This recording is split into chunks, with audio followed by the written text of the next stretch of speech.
pressure niya, parang hindi issue eh. Mas concern ko yung yung bigat ng hose pag may tubig na. Ayan, malakas din. Hey, what's up guys? This is Sir Kicks. And nakikita nyo naman kung anong hawak ko dito. Papaganahin natin yung ating firefighting drone. But this time, gagamit tayo ng mas malakas na pressure. At finally guys, ito.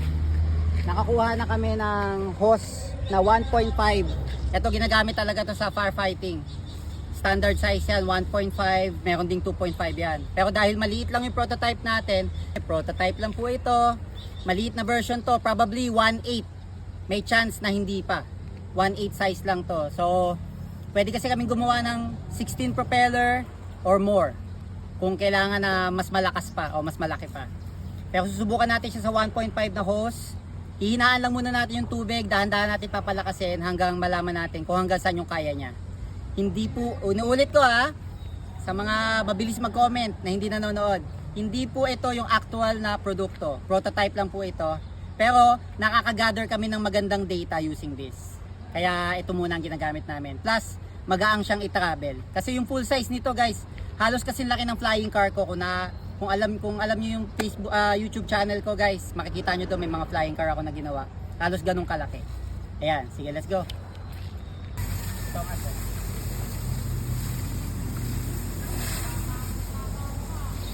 Malakas to guys, oh. Ang lakas yan. Pero hindi pa todo yan. Pero ang lakas ng pressure. Grabe, nakatulak ako talaga. Next stage. Malakas na yun, naramdaman ko na. Tinutulak na niya ako. Meron na akong may laban na ako. Kasi kanina naka GPS hold lang siya. GPS lang yung nag-hold eh. Yung sumunod, nag-push forward na ako kasi umaatras na siya.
Ng pressure, grabe, nakatulak ako talaga. Kaya.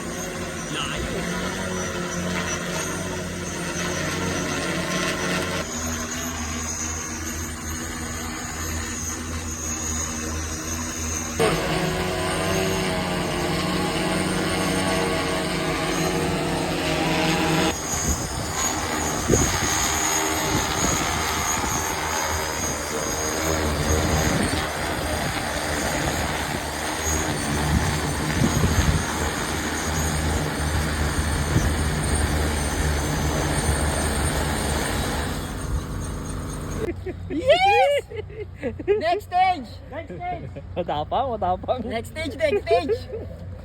Malakas na yun, naramdaman ko na. Tinutulak na niya ako. Meron na akong may laban na ako. Kasi kanina naka GPS hold lang siya. GPS lang yung nag-hold eh. Yung sumunod, nag-push forward na ako kasi umaatras na siya.